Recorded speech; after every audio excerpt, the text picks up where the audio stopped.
They thought humiliating a black girl in the restroom was a joke. Cute little cowards with phones out and courage missing. Zaria Monroe was soaked, mocked, and trapped while the school pretended not to see. But here's the funny part. They picked the one girl whose mother didn't beg for justice. She brought evidence. 5 minutes later, Dr. Celine Monroe walked into Brookhaven Academy.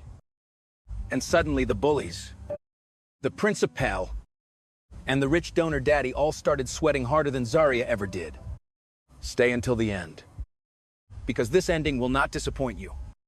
Brookhaven Academy looked perfect from the outside. And that was the first warning. The front lawn was trimmed so sharply it looked artificial. The brick building stood clean and expensive beneath the morning light. Students stepped out of luxury cars with polished shoes, pressed uniforms, and the kind of confidence that came from knowing the whole school already knew their last names. Then Zaria Monroe arrived with one backpack, one transfer folder, and no intention of becoming anyone's entertainment.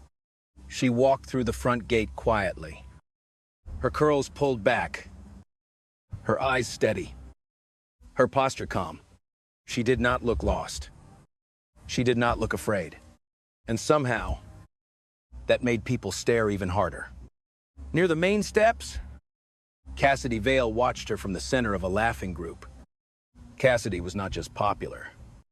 At Brookhaven, she was treated like school property, with a crown on it. Teacher smiled too quickly when she walked by. Students moved out of her way without being asked. Even the office staff seemed to know that upsetting Cassidy meant upsetting her father. Grandval, the man whose donations had paid for half the new gym, the digital scoreboard, and the polished glass trophy case near the entrance. Cassidy noticed Zaria before anyone introduced her. She noticed the quiet confidence, the clean white shirt, the calm way.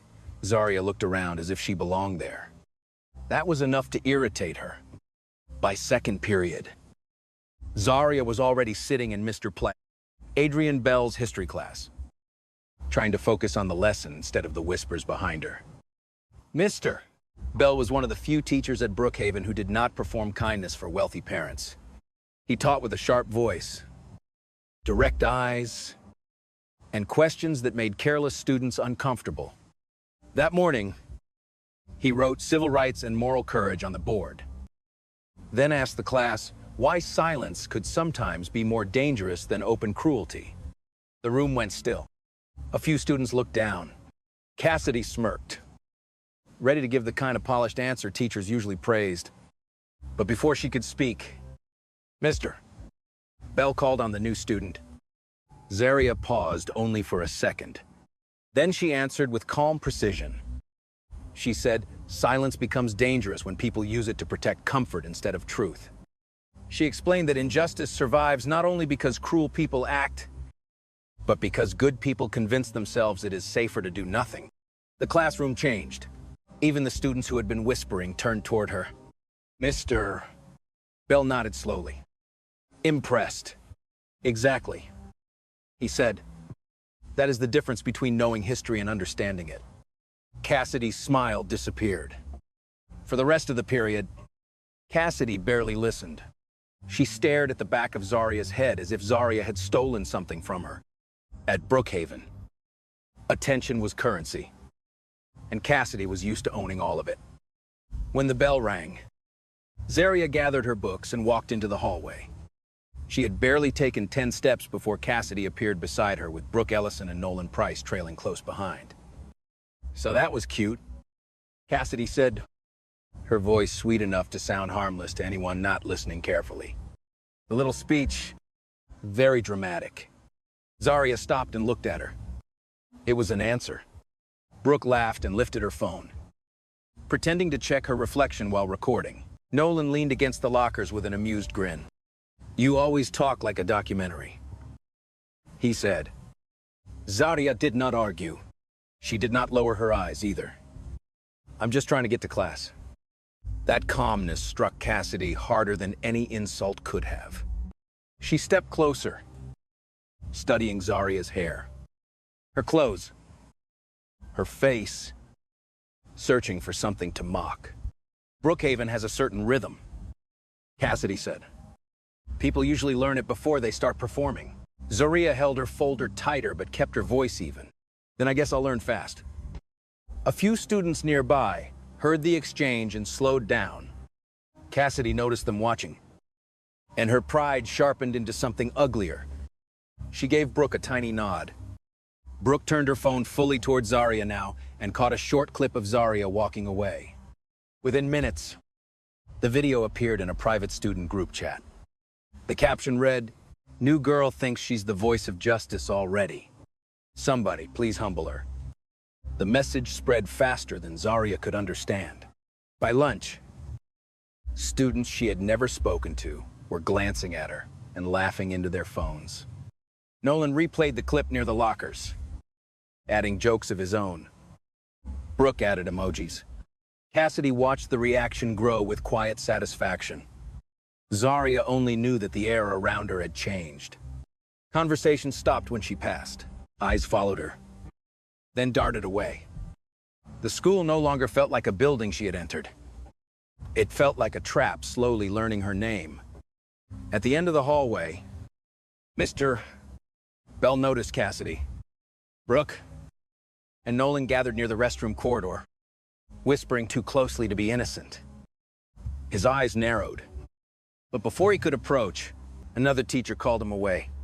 Cassidy waited until he was gone, then looked at Brooke and Nolan with a cold little smile. "Tomorrow?" Brooke asked. Cassidy shook her head. "No," she said, watching Zaria disappear around the corner. "She needs to learn her place today." And while Zaria stepped into her next class, believing the worst part of the morning was already over, Cassidy's plan was already moving toward the restroom. The hallway outside the girls' restroom was quieter than the rest of Brookhaven Academy, which made it perfect for something ugly. The Bells had just released students into the short break between classes, and most of them rushed toward lockers, vending machines, or the courtyard. Zaria Monroe was walking with her books pressed against her chest when Brooke Ellison appeared beside her with a smile too soft to trust.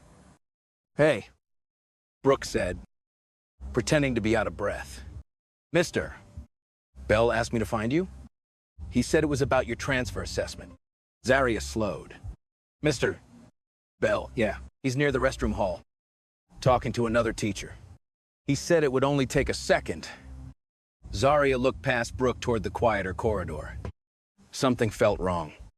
Brooke had spent the morning laughing with Cassidy, and nobody became friendly that fast without a reason. Still, Zaria did not want to seem rude on her first day. She had already felt enough eyes following her. She told herself, maybe she was being too cautious. Maybe Brookhaven was just unfamiliar. Maybe not every smile here was a warning. So she followed. The restroom corridor smelled faintly of floor cleaner and damp paper towels. The overhead lights flickered once as Zaria stepped closer to the door. She did not see Mr. Posley. Bell. She did not see any teacher. She turned toward Brooke, ready to ask what was going on. But Brooke had already moved behind her. "Inside," Brooke said, and the smile disappeared. Before Zaria could answer, the restroom door swung open.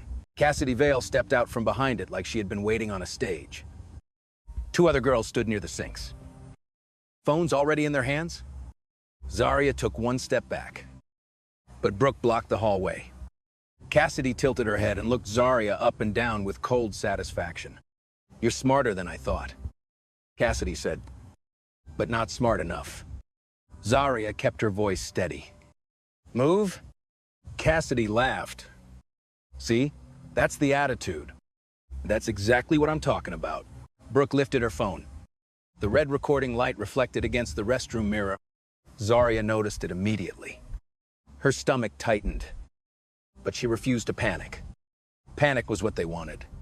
Fear would become their entertainment. "I'm not doing this," Zaria said. "Oh, you already are," Brooke replied. From outside the restroom, Nolan Price leaned against the doorway with a grin. He was not supposed to be in that hall, and he knew it. One hand held the end of a maintenance hose that had been left near a cleaning cart. The hose dragged across the tile behind him like a threat that had not fully arrived yet. A few students gathered at the far end of the corridor, whispering, unsure whether to leave or watch. Among them stood Lena Foster, her face pale, her hands locked around her books. She knew Cassidy's games. Everyone at Brookhaven did. The problem was that knowing never seemed to make anyone brave. Cassidy stepped closer to Zarya. "You embarrassed me in class." Zarya stared at her. "No. I answered a question." "You performed," Cassidy snapped. "You walked in here like you were better than everyone. I walked in here like a student." That answer landed too calmly. Cassidy's eyes narrowed. She wanted tears. She wanted apologies. She wanted Zarya small enough for the camera. But Zarya's calmness kept ruining the scene Cassidy had imagined. Brooke moved to the side to get a better angle. "Just say you were trying too hard," she said. "Say you wanted attention." Zarya looked directly into the phone. "I did nothing wrong." The words hung in the restroom like a slap. Cassidy's expression changed. The fake amusement vanished, replaced by something sharper and more dangerous. She turned her head slightly toward Nolan. That tiny movement was enough. Nolan's grin widened. He stepped into the doorway and pulled the hose forward. The metal nozzle clicked against the tile. Lena shifted outside the restroom, her lips parting as if she might say something.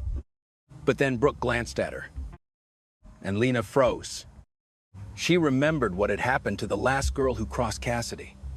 The rumors, the screenshots, the sudden loneliness at lunch.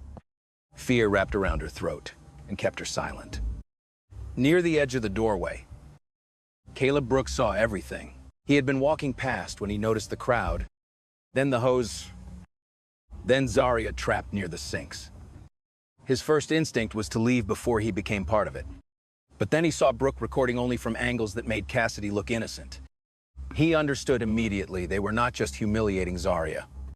They were preparing to control the story afterward. Caleb slid his phone from his pocket, held it low against his backpack, and pressed record. Inside, Cassidy smiled again. "Last chance," she said. "Apologize for acting like you matter." Zarya's hands trembled once around her books, but her voice did not. "I will not apologize for existing." For 1 second, nobody moved. Then Cassidy gave Nolan the nod. Nolan raised the hose. Brooke steadied her camera. The girls near the sink started laughing before anything even happened, as if cruelty had already become the joke. Caleb's hidden camera caught all of it. Cassidy blocking the exit. Brooke recording. Nolan aiming the nozzle. Zarya standing alone with nowhere to go. Then Nolan squeezed the handle. The first burst of water exploded forward, and the laughter came before Zarya's scream. The water hit Zarya so hard that her books flew from her hands and slapped against the wet tile. For 1 stunned second, she could not even breathe. Cold water rushed across her face, soaked through her white shirt, ran down her arms, and splashed against the mirrors behind her. Nolan held the hose with both hands, laughing like he had just won a game. Cassidy stood beside the sinks with her arms crossed, smiling as if the whole thing had been arranged for her private entertainment. "Look at her," Brooke shouted, keeping her phone aimed at Zarya's face. Brookhaven's new civil rights professor can't even handle a little water. A few girls laughed. Some students outside the restroom leaned in to see better. Others looked away, uncomfortable. But nobody moved. Nobody said stop. Nobody touched Nolan's arm. Nobody stepped between Zarya and the hose. That silence was worse than the laughter. The laughter belonged to the cruel. The silence belonged to everyone else. Zarya raised one arm to shield her face and tried to back away. But the floor had already become slick beneath her shoes. Her heel slit, her knee struck the tile with a sharp crack. Pain shot up her leg, but the humiliation hurt more. Her backpack tipped over beside her, spilling notebooks and loose papers into the growing puddle. Ink began to bleed across her transfer forms. Her history notes stuck to the floor like ruined evidence. Cassidy walked forward slowly. She did not help. She did not even pretend to be shocked. Instead, she nudged Zaria's backpack aside with the toe of her shoe. "You see," Cassidy said, loud enough for the hallway to hear. "People like you always make a mess and then act like everyone else is the problem." Zaria looked up at her, water dripping from her lashes. "Stop." But Cassidy only smiled wider. "Say it to the camera. Say you're sorry for acting like you belong here." Brooke moved closer. "Still recording. Come on. Zaria, this is your big moment. Give us another speech."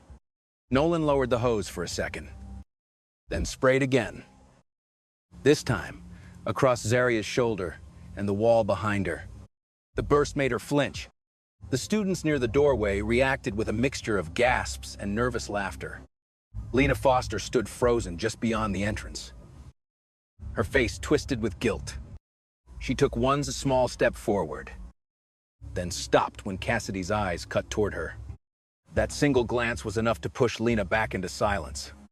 At the edge of the crowd, Caleb Brooks kept his phone hidden against his chest, the camera still recording through the gap between two students. His hands shook, but he did not stop. He had captured the beginning. He had captured Nolan with the hose. He had captured Cassidy blocking Zaria's exit. He knew that if he lowered the phone now, the truth might disappear before anyone outside that hallway ever saw it. Then a sharp voice split through the chaos. "What is going on here?" Vice Principal Helen Marsh appeared at the end of the corridor, her heels striking the floor with quick, angry steps. The crowd scattered just enough for her to see into the restroom. She saw Zaria on the floor. She saw the water. She saw Nolan holding the hose. She saw Cassidy standing dry, calm, and smiling too late. For one brief moment, Zaria thought help had arrived. But Vice Principal Marsh did not rush to Zaria. She did not ask if she was hurt. She did not demand Nolan drop the hose. Her eyes went straight to the phones. "Everyone put your phones away," Marsh snapped. "Now." Brooke moved quickly. She stopped her recording, tapped the screen, and saved the edited clip she had already been shaping in her mind. Zaria screaming, Zaria raising her hand, Zaria looking angry. Not Cassidy trapping her. Not Nolan spraying her first. Not the full truth. Just enough to twist the story later. Caleb slipped his phone into the inside pocket of his jacket and stepped back behind two taller students. Vice Principal Marsh entered the restroom and finally looked down at Zaria. Her expression was not concern. It was calculation. "Stand up," Marsh said. Zaria struggled to her feet, soaked and trembling. "They trapped me." Cassidy immediately gasped. "That's not true." She started yelling at us. Nolan dropped the hose near the wall and raised his hands. "I was just trying to calm things down." Brooke nodded quickly. "We have video." Zaria stared at them in disbelief. "You have video because you planned it." Marsh's jaw tightened. "Enough. This will be handled in the office." Zaria reached into her soaked backpack and pulled out her phone with shaking fingers. Water ran down the screen as she pressed her mother's number. Vice Principal Marsh noticed and stepped closer. "Who are you calling?" "My mother," Zaria said. Marsh's voice dropped coldly. "Do not turn a small incident into a disaster." Zaria looked at her, drenched, humiliated, and suddenly more awake than afraid. Then the call connected, and in 5 minutes, the woman on the other end of that phone would walk into Brookhaven Academy and make everyone regret calling it small. Doctor. Celine Monroe arrived at Brookhaven Academy so quickly that the receptionist barely had time to finish saying her name before Celine was already moving past the front desk. She did not run. She did not shout. She walked with the kind of controlled anger that made adults step out of her path without understanding why. Her coat was still buttoned from the meeting she had abandoned. Her phone was in one hand, her legal pad in the other. and her eyes were cold enough to silence the hallway before she reached the principal's office. Inside the office, Zaria sat in the corner wrapped in a borrowed athletic jacket that was too large for her shoulders. Her hair was still damp. Her shoes made small wet marks on the floor. Her eyes were red, not because she had been weak, but because she had been forced to stand alone while people laughed at her pain. Across from her, Cassidy Vale sat with a tissue pressed delicately beneath one eye, performing sadness, like she had rehearsed it. Brooke Ellison hovered beside her, phone clutched tightly in her hand. Nolan Price sat near the wall, head lowered, but every few seconds, the corner of his mouth twitched, like he was still enjoying the memory. Principal Victor Langford stood behind his desk, trying to look serious without looking guilty. Vice Principal Helen Marsh stood beside the filing cabinet with folded arms. The room smelled of coffee, old paper, and fear hidden under expensive furniture. Celine entered and went straight to Zaria. She knelt in front of her daughter, touched her cheek, and asked one question. "Are you hurt?" Zaria swallowed. "My knee. My books are ruined. They trapped me." Celine looked into her daughter's eyes for another second, then stood. When she turned toward the adults in the room, the temperature seemed to drop. Principal Langford cleared his throat. "Dr. Monroe, thank you for coming. We are currently handling a conflict between students. No.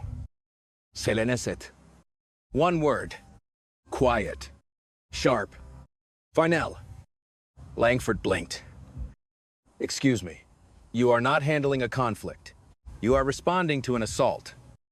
Public. Possible racial harassment, destruction of property, and an attempted cover-up.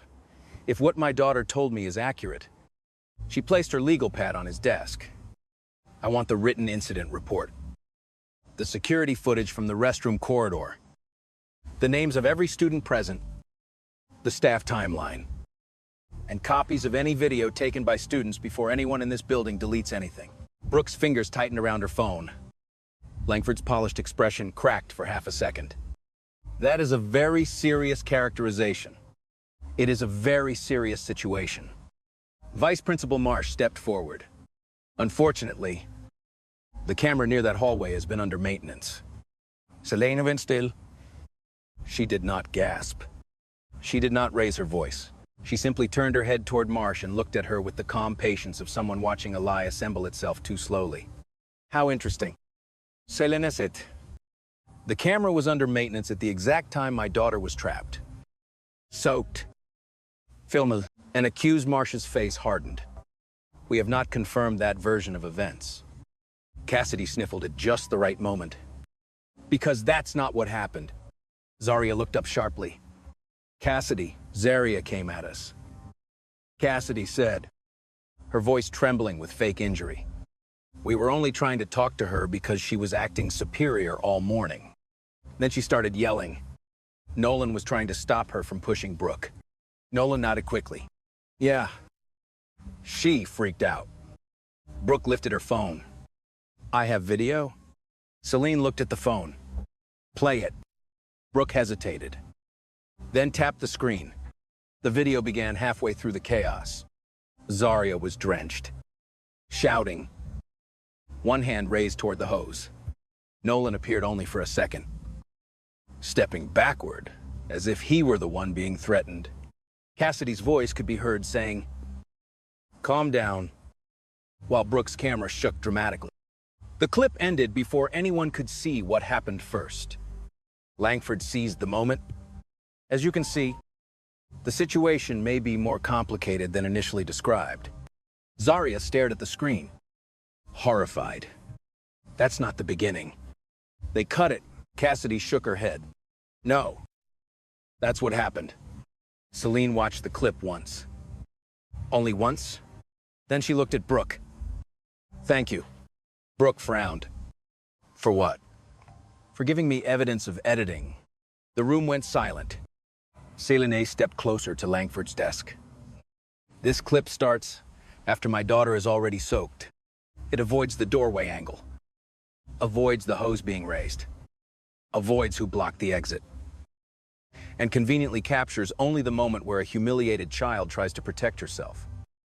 That means whoever recorded this knew exactly which truth to hide. Brooke's face went pale. Langford tried to speak, but Celine raised one finger.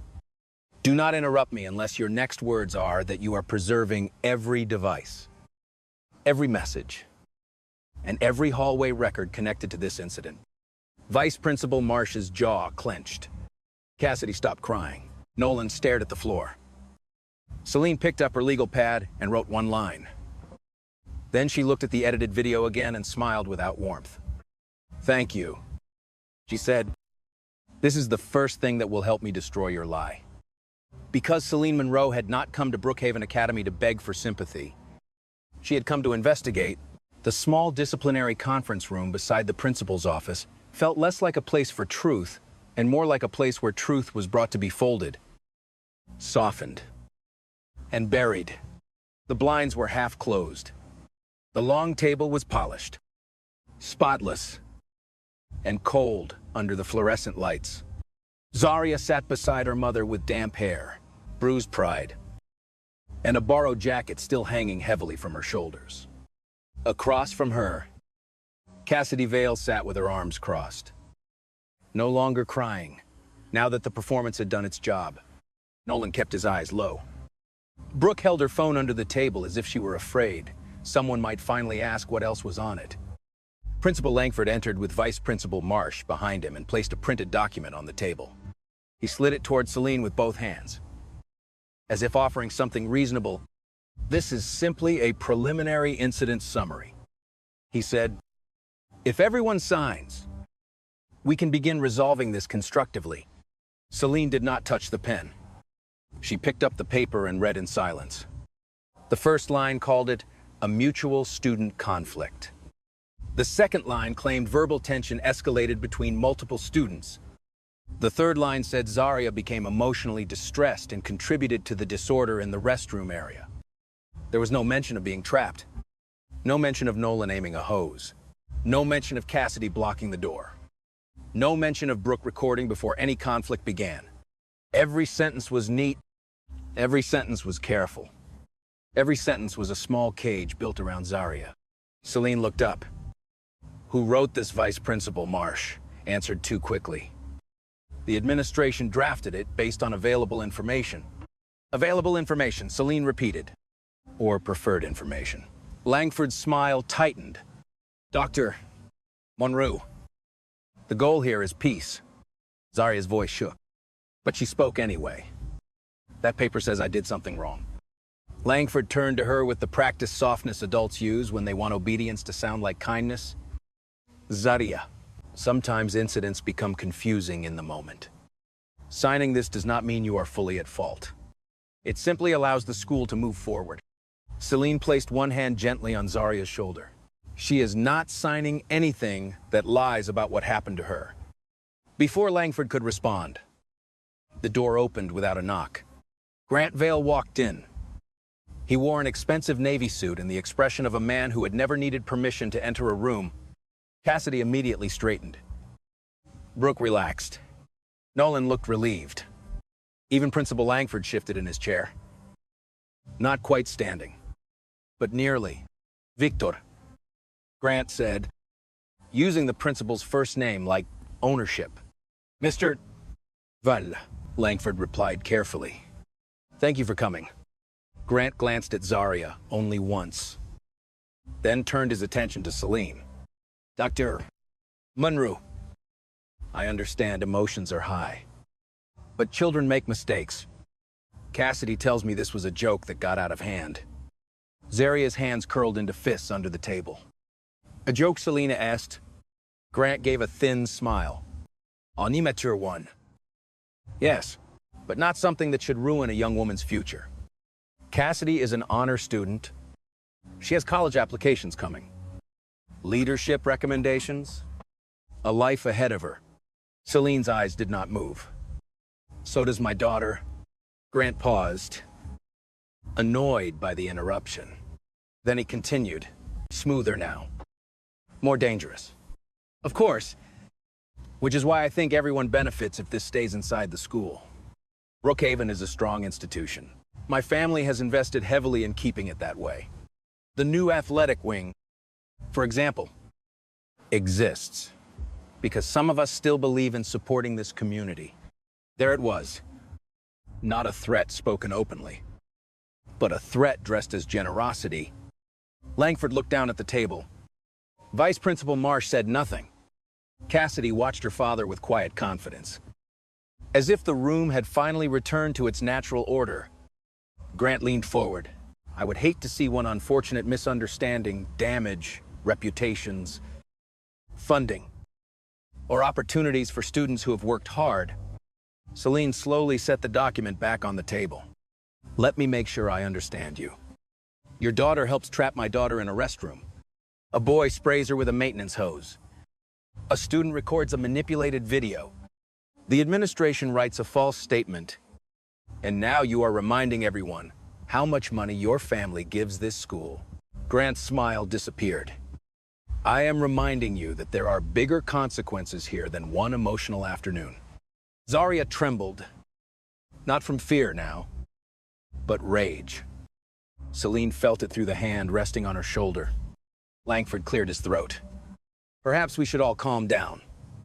If Zarya refuses to cooperate, the school may have to consider disciplinary action for all parties involved until the facts are clearer. Celine turned to him slowly. All parties, Marsh said. That is standard procedure. No. Celine said. That is pressure. She picked up the paper again.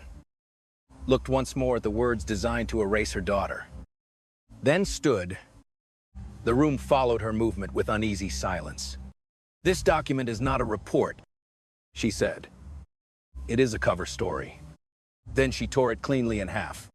Cassidy flinched. Brooke stopped breathing. Nolan stared. Langford's face went pale. Celine dropped the torn pages onto the polished table. From this moment on, she said, everyone in this room should call their attorney. No one spoke. Then Celine took Zarya's hand and walked toward the door. But before she could leave the building, her phone buzzed once.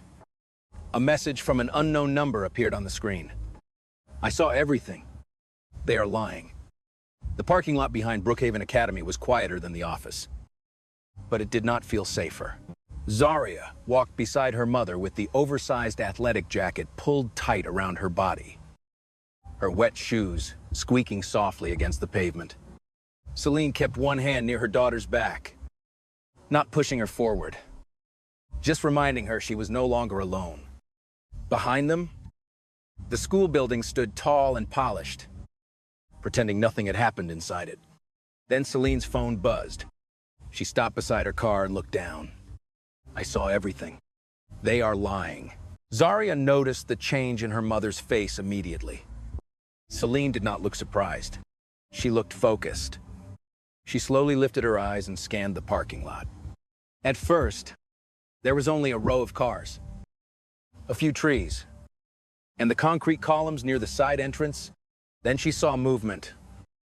A girl stood half hidden behind one of the columns, clutching her backpack to her chest. Her eyes were red. Her face was pale. She looked like someone who had run from the truth and found it waiting for her anyway. Lena Foster, Zarya whispered. Lena stepped out slowly. I'm sorry, she said, her voice breaking before she could finish the sentence. I should have said something. I wanted to. I did. But Cassidy ruins people. Celine did not rush toward her. She did not demand a statement. She simply stood still, giving the girl enough space to choose courage on her own. What did you see?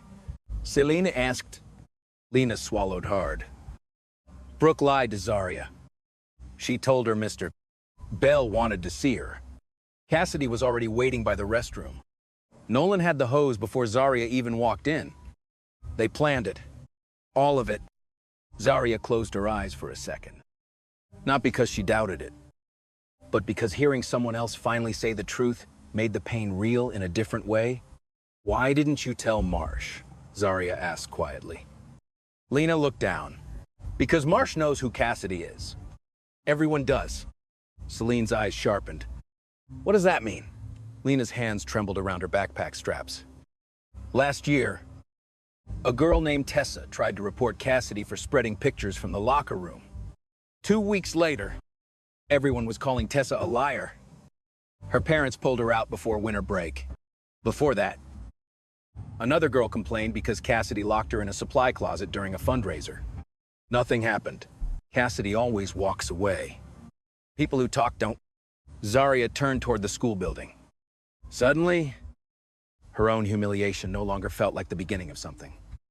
It felt like the latest chapter in a story Brookhaven had been hiding for a long time. Celine's voice remained calm. Lena, listen to me. I will not force you to speak before you are ready. But silence protects the powerful. It does not protect the good. Lena wiped her face with her sleeve. I can write what I saw. That would matter. Selenesit. Alot. Before Lena could respond, a side door opened, and Mr. Adrian Bell stepped into the parking lot. His face was tense. His tie loosened, and a folder was tucked under one arm. He looked at Zarya first. Then Selena. I heard part of what happened. He said, but I need you to know something. Zarya is not the first. Celine turned fully toward him. How many reports, Mr. Bell exhaled? Enough that the administration cannot claim ignorance. He opened the folder and showed copies of emails, complaint summaries, and staff notes. Several had Cassidy Vale's name. Several included Brooke. 2 mentioned Nolan. Each one had been marked, reviewed, redirected, or unresolved. None had led to real discipline. I sent these to Langford and Marsh. Mr. Bell said, some were from me, some from parents, some from students who were too scared to put their names on anything. The answer was always the same: insufficient evidence. Student misunderstanding, handled internally. Zarya stared at the papers. So they knew. Mr. Bell's silence answered before his words did. Yes. A sudden shout came from the walkway. Caleb, stop. Everyone turned. Caleb Brooks was hurrying toward them from the side entrance, one hand gripping his phone. His eyes were wide, and he looked over his shoulder like someone was chasing him. Vice Principal Marsh appeared behind him, moving fast. Caleb, she snapped. Hand over that device immediately. Caleb froze a few steps from Celine. Marsh reached them with a tight, official smile. This student recorded inside a school restroom area. That is a serious violation of privacy and school policy. Caleb shook his head. I recorded from the hallway. I got what happened before Brooks' video. Celine stepped slightly between Caleb and Marsh. Do not touch his phone. Marsh's face hardened. Dr. Monroe, you do not run this school. No. Selenesit. But I know evidence intimidation when I see it. Marsh looked at Caleb. If you refuse to surrender the phone, you may face suspension. Caleb's hand tightened around the device. Fear crossed his face. For a second, he looked like he might give in. Then he glanced at Zarya, still wrapped in a borrowed jacket, still standing there, because nobody had protected her when it mattered. He lowered his voice and looked at Celine. They haven't deleted the copy. Marsh's eyes changed. Celine heard it clearly. A copy existed, and that copy was about to drag Brookhaven's entire cover-up into the light. That night, the Monroe house was quiet in a way that did not feel peaceful. Zarya sat at the kitchen table wearing dry clothes, but the cold from the restroom still seemed trapped under her skin. Her ruined notebooks lay in a plastic bag near the door. The pages curled and stained from the water. Celine sat across from her with a laptop open. Legal pad beside it. And the kind of silence that meant her mind was already building a case. An email arrived from an account with no name. The subject line had only 3 words. For Zarya Monroe. Celine opened it. There was no greeting. No explanation. Just a video file attached and one sentence typed beneath it. They only showed the part they wanted people to see. Zarya leaned closer as Celine pressed play. The video began before the trap. It showed Brooke approaching Zarya in the hallway with a fake smile. It showed Zarya following her toward the restroom. It showed Cassidy waiting near the door, stepping into place like a hunter closing a gate. It showed Nolan already holding the hose before Zarya even understood what was happening. Then came the voices. Cassidy demanding an apology, Brooke mocking Zarya's answer in history class, Nolan laughing, Zarya saying clearly, "I did nothing wrong." Then the water, the fall, the backpack spilling open, the papers soaking, and finally, Vice Principal Marsh arriving, seeing enough to understand exactly who had done what, and choosing to yell at students to put their phones away instead of helping Zarya. When the video ended, Zarya did not cry. Something inside her had moved past tears. She stared at the dark laptop screen and saw her own reflection staring back. Changed, but not broken. "What are you gonna do?" she asked. Celine closed the laptop halfway. Slowly. "Not just protect you," she said. "I'm going to protect everyone who came before you and was forced to disappear quietly." Across town, Brooke Ellison was doing the opposite. She uploaded her edited clip into the private Brookhaven student chat, framing it with a caption designed to poison the room before the truth could enter it. New girl lost it after being called out. Now her mom is threatening the school. The clip spread in minutes. Students watched Zarya screaming, Zarya raising her hand, Zarya soaked and angry. Without context, cruelty became confusion. Confusion became gossip. And gossip did what it always did at Brookhaven. It protected the people who knew how to control it. Cassidy added a crying emoji and wrote, "I'm honestly scared she'll lie about all of us." Nolan replied, "She went crazy." For a while, the chat turned against Zarya. Students called her dramatic. Some said she wanted attention. Others joked that maybe Brookhaven should install warning signs for unstable transfer. But then the first doubt appeared. A student named Marcus wrote, "Why is she already wet when the video starts?" Then someone else asked, "Where's the part before this?" Another message followed, "Brooke always starts recording after stuff happens." The laughter slowed. At the same time, Lena Foster sat on the edge of her bed, staring at a blank document on her laptop. Her hands hovered above the keyboard for almost 10 minutes before she typed the first sentence. "My name is Lena Foster, and I saw Cassidy Vale plan what happened to Zarya Monroe." Once she began, the words came faster. She described Brooke lying to Zarya. She described Nolan with the hose. She described Cassidy blocking the door. She described her own fear, not as an excuse, but as a confession. In his apartment, Mr. Adrian Bell opened an old folder he had kept because some part of him had known the school might one day pretend those reports had never existed.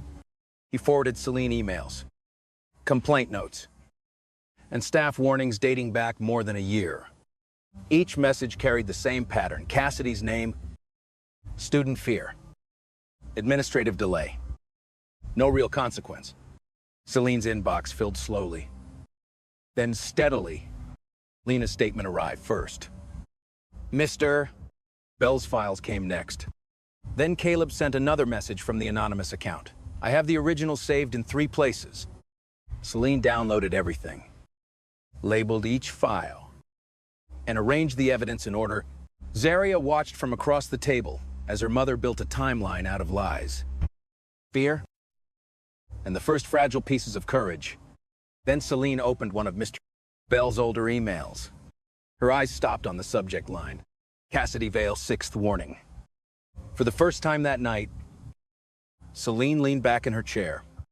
Zarya noticed. "What is it?" Celine turned the laptop toward her daughter. "This was never just about what they did to you today." On the screen, the old email glowed like a door, opening into something much bigger. Brookhaven had not failed to see Cassidy Vale.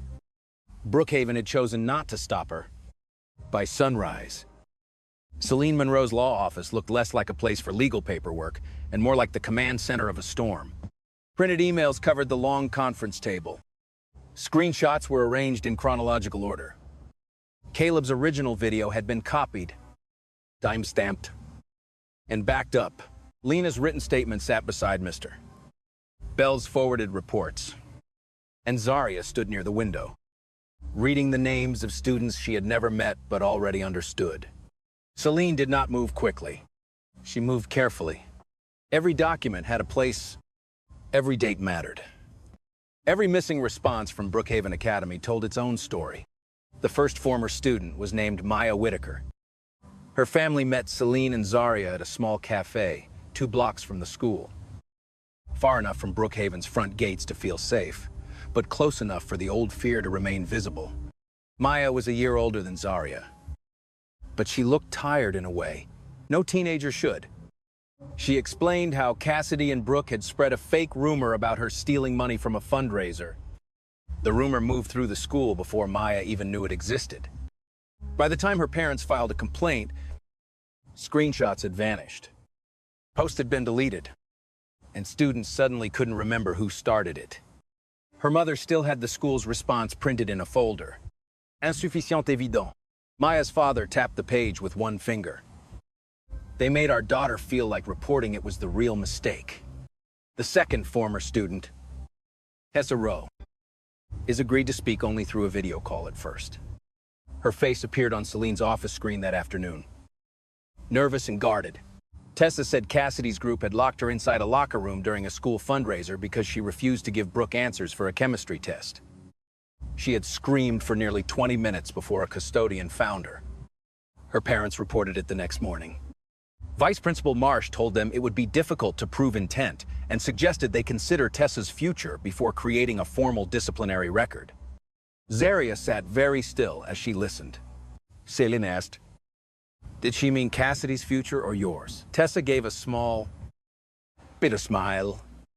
That was the trick. She made it sound like protecting Cassidy was protecting me. Later that evening, Lena sat at her kitchen table with her mother beside her, rereading the statement she had written. She was terrified, but she did not erase a single line. She wrote about the restroom. She wrote about the hose.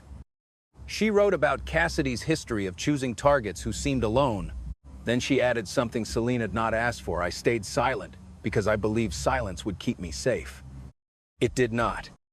It only made the next victim easier to hurt. Mr. Bell confirmed what Lena had begun to understand. In a phone call with Celine, he admitted that several teachers had suspected a pattern for months, maybe longer. Some had warned administrators. Some had spoken quietly in staff meetings. But every time Cassidy's name came up, the conversation changed.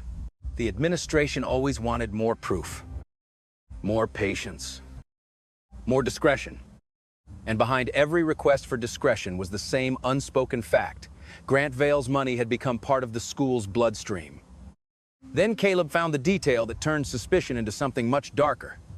He had been comparing timestamps from old student posts and school incident dates when he noticed the phrase repeated across several files: camera malfunction, footage unavailable, system failed to save, hallway camera under maintenance. Maya's complaint had no footage. Tessa's complaint had no footage. Another minor incident involving Nolan had no footage. And now, Zaria's restroom corridor camera had somehow failed at the exact moment. Cassidy's group needed it gone. Caleb sent the list to Celine with one message: "This can't be random." Celine read it twice. Then she placed the camera records beside the student statements and the old emails from Mr. Bell. The pattern was no longer hidden. It was sitting in front of them, ugly and organized. Zaria looked down at the table. So they didn't just ignore it. No, Celine said quietly. They built a system where the truth could disappear on schedule. For the first time, Zaria understood that what happened to her in the restroom was not an isolated act of cruelty. It was the product of a school that had taught bullies they would be protected and victims they would not be believed. That realization hurt. But it also changed the room. Her shame began to turn into anger. Her anger began to turn into purpose. Celine gathered the files into 3 thick folders, one for the school board, one for the district office, and one for the state education investigator she planned to contact if Brookhaven tried to bury the case again. Then she placed all the evidence on the conference table in a clean, devastating line. "Tomorrow," she said, "they will no longer get to choose which truth is allowed to exist." But before the school board could hear a single word, Cassidy's side prepared one final dirty move. The morning of the school board hearing began exactly the way Cassidy Vale wanted it to begin, with confusion, noise, and a lie moving faster than the truth. By the time students arrived at Brookhaven Academy, their phones were already buzzing. Screens lit up across hallways, classrooms, and cafeteria tables. A rumor had appeared overnight and spread with suspicious speed. According to anonymous posts circulating through student groups, Zaria Monroe had exaggerated the restroom incident because her mother planned to sue the school for money.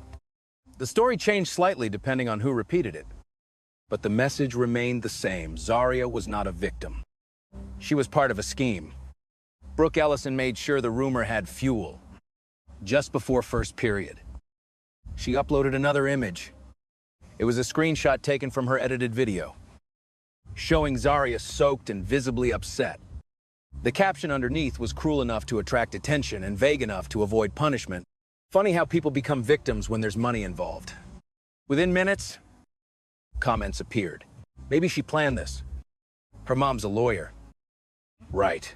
This is getting ridiculous." Some students believed it immediately. Others hesitated. A few remembered the questions raised the night before about Brooke's edited footage. But uncertainty was exactly what Cassidy's group wanted. If people could not be convinced that Zaria was guilty, they could at least be convinced that nobody knew the truth. Meanwhile, Cassidy walked through the hallways with practiced sadness. She spoke quietly to teachers. She lowered her eyes when students approached. She told anyone willing to listen that she felt attacked online and that people were unfairly judging her before hearing both sides. "I've received threats," she whispered dramatically to one teacher near the main office. "My reputation is being destroyed." The irony was so large it could have filled the building. Across campus, Nolan Price was receiving coaching of a different kind. Grant Vale had hired an attorney to advise him before the hearing. The lawyer met privately with Nolan and carefully explained what language he should use if questioned. "You never say she was sprayed intentionally." The lawyer instructed, "You say there was confusion. You say Zaria rushed toward the hose. You say she grabbed for it first." Nolan shifted nervously. "But that's not exactly what happened." The lawyer smiled. "It's your memory. Nobody can tell you what your memory is." For the first time since the restroom incident, Nolan began to understand how far the adults around Cassidy were willing to go. At the Monroe house, Zaria sat at the kitchen table, scrolling through the latest rumors. She felt the familiar sting of humiliation, trying to return. Every new comment felt like another stranger stepping into the restroom and choosing to laugh. Celine watched her quietly. "Stop reading." Zaria set the phone down. "They're turning everyone against me." "No," Celine said calmly. "They're panicking." Before Zaria could answer, Selena's phone rang. The caller ID displayed Principal Victor Langford. Celine stared at the screen for a moment. Then she pressed record. Without saying a word, she placed the phone on speaker so Zaria could hear everything. "Good morning, Principal Langford." "Dr. Monroe," Langford replied. His voice sounded unusually cautious. "I was hoping we could speak before today's hearing." Celine leaned back in her chair. "I'm listening." There was a pause. Brookhaven has always valued its students. Langford began carefully, and sometimes situations escalate beyond what anyone intended. "I believe there may be an opportunity to resolve this matter privately." Zaria immediately looked up. Celine remained silent. Langford continued. "The school is willing to discuss certain accommodations, academic support, tuition assistance, additional resources for Zaria. We would like to avoid unnecessary public conflict if possible." The kitchen became very quiet. Celine's voice stayed calm. "Principal Langford, Are you offering benefits in exchange for silence? The line went silent for nearly 3 seconds. Nobody spoke. Then Langford answered too quickly. No. No. That's not what I'm saying. Then what are you saying? Another pause. I'm saying public disputes can be harmful to everyone involved. To everyone. Celine repeated. Yes, even Cassidy Vale. Langford hesitated again. And that hesitation told them everything. Zaria looked at her mother. Celine looked at the phone. The principal suddenly seemed aware of the trap he had walked into. Perhaps we should continue this discussion later. He said, I think we've discussed enough. Langford ended the call. The screen went dark. For a moment, neither Celine nor Zaria moved. Then Celine calmly opened the recording file, saved a backup copy, and uploaded it into the evidence folder she had prepared for the hearing. Zaria stared at her. Did he really just do that? Celine gave a small nod. He just suggested that justice is negotiable. She renamed the file Principal Langford, pre-hearing call. Then she closed the laptop. A faint smile appeared on her face for the first time in days. Thank you, Principal Langford, she said quietly. Zaria looked confused. Celine picked up her case folder. Because you just wrote the opening statement for today's hearing. Outside, Brookhaven Academy was preparing for what it believed would be another routine disciplinary review involving students. The school board expected disagreement. They expected excuses. They expected competing stories. What they did not realize was that they were about to hear something much closer to an indictment. The Brookhaven district hearing room was already crowded when Zaria and Celine walked in. Parents filled the back rows. Local reporters stood near the wall with notebooks ready. Cassidy sat at the front table beside Grant Vale, her head lowered in a perfect imitation of innocence. Brooke and Nolan avoided eye contact. Principal Langford adjusted his tie again and again. While Vice Principal Marsh sat stiffly beside him, Chairwoman Elise Warren opened the meeting with a tired expression. As if she expected another messy student dispute, Langford spoke first. His voice was smooth, practiced, and empty. He called the restroom incident an unfortunate misunderstanding that had been exaggerated by outside pressure. He said Brookhaven had always valued student safety. Cassidy dabbed at her eye. Grant Vale leaned back with quiet confidence, looking like a man who believed the room already belonged to him. Then Celine stood. She did not raise her voice. She did not perform outrage. She simply connected her laptop to the screen and played Brooke's edited video first. The room watched Zaria soaked, upset, and reaching toward the hose. A few board members shifted uncomfortably. Celine paused the clip. This is the version Brookhaven wanted you to see. Then she played Caleb's video. The room changed. There was Brooke lying to Zaria in the hallway. Cassidy waiting by the restroom door. Nolan holding the hose before Zaria entered. Cassidy demanding an apology. Zaria saying, I did nothing wrong. Then the water hit her. She fell. Students laughed. Vice Principal Marsh arrived. Saw enough to understand everything. And ordered everyone to put their phones away. No one spoke when the video ended. Lena Foster stood next. Her voice shaking but clear. She confirmed the trap, the threats, and Cassidy's history of revenge. Mr.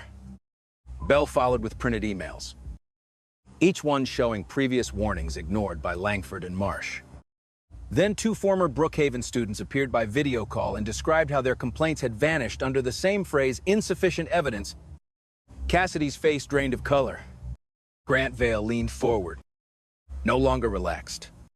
Celine saved the final blow for last. She played Langford's recorded phone call, the one where he suggested private accommodations and tuition support to avoid public conflict. When it ended, Chairwoman Warren stared at Langford, as if seeing him for the first time. How many incidents have you buried? She asked quietly. Langford opened his mouth, but no answer came. Marsh looked down. For the first time, Brookhaven's polished wall of authority cracked in public. The students had lied. The administrators had covered it. The system had protected the wrong people. And just when everyone thought Celine was finished, she opened one final folder. There is still one more person who needs to answer, she said. It was not Cassidy. It was not Nolan. It was the man whose money had helped control the entire school. The school board room did not feel controlled anymore. Grant Vale stood frozen as Celine opened the final folder and placed a printed email on the table. His name was highlighted again and again. This was no longer about a father defending his daughter. This was about a man who had used donations like a leash around Brookhaven Academy's neck. Celine read the first email aloud. It was from Principal Langford to Vice Principal Marsh. After a previous complaint against Cassidy, the line was simple. But it destroyed the room. We cannot afford to upset the Vale family right now. Parents began whispering. Reporters lifted their pens. Chairwoman Warren's face tightened as she reached for the document. Grant suddenly stood. This is outrageous. He snapped. You are twisting private communications to attack my family. Selena did not even blink. No, Mr. Val. I am showing how your influence helped protect repeated misconduct. Grant pointed toward Zarya. This is a campaign to ruin my daughter. Zarya, but Cassidy did not. For the first time all day, Cassidy looked genuinely afraid. Her fake tears were gone. Her father's anger was not saving her now. It was exposing her. Chairwoman Warren turned to Langford. Effective immediately.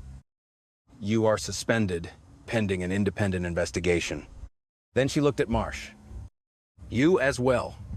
Langford's face collapsed. Marsh opened her mouth, but no defense came out. Outside the hearing room, the pressure spread quickly.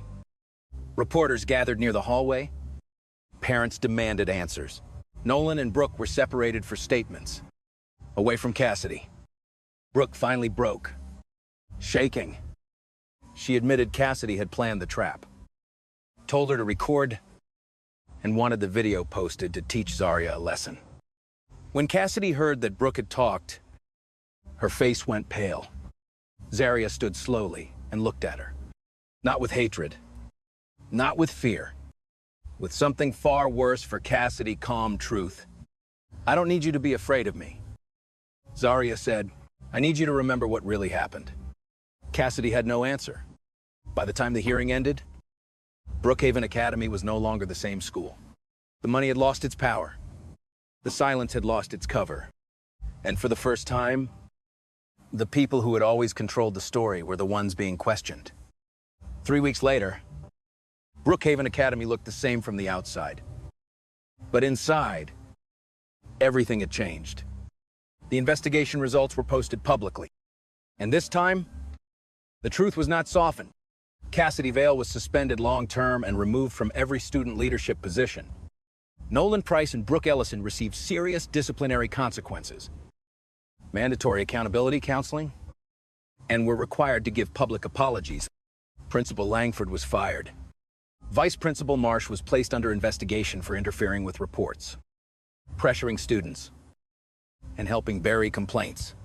That should have been protected, but the punishments were only the beginning. Brookhaven was forced to rebuild the system it had abused. A new anonymous reporting platform was created for students. Witness protection rules were added, so students like Lena and Caleb would never again have to choose between truth and safety. Camera footage would now be stored through an independent system, beyond the reach of administrators trying to erase inconvenient evidence. A bullying review board was formed with parents, teachers, and student advocates. Every staff member had to complete training on discrimination, retaliation, and how silence can become complicity. Mr. Bell was appointed to the Student Protection Committee. Lena and Caleb became the first members of a student witness support group. Neither of them looked proud in a loud way. They looked relieved. They had finally done the thing fear had once convinced them not to do. Then Zarya returned. She walked through the same main hallway where students had once whispered, laughed, and stared at their phones. This time, the hallway went quiet for a different reason. Some students lowered their eyes. Some stepped aside. A few whispered apologies as she passed. Zarya did not smile to comfort them. She did not glare to punish them. She simply kept walking, calm and upright, carrying new books in her arms. At the end of the hallway, Celine stood beside Chairwoman Warren during the reform announcement. Reporters waited. Parents listened. Teachers watched with the uneasy faces of people who had learned too late that neutrality can hurt children. Celine did not give a long speech. She only looked at the room and said, "A child should not need a lawyer for a mother just to be protected at school." Those words settled over Brookhaven heavier than any punishment. Zarya looked around and understood that what happened to her had become bigger than pain. It had become proof. Proof that humiliation could be exposed. Proof that silence could break.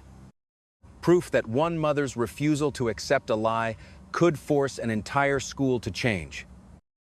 They thought they could humiliate a girl in 5 minutes. They never imagined her mother would use those 5 minutes to shake the whole school.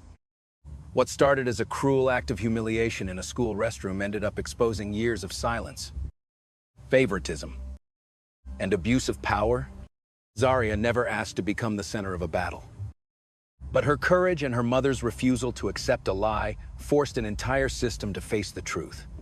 In the end, it wasn't money, popularity, or influence that won. It was evidence, integrity, and the people brave enough to speak when everyone else stayed silent.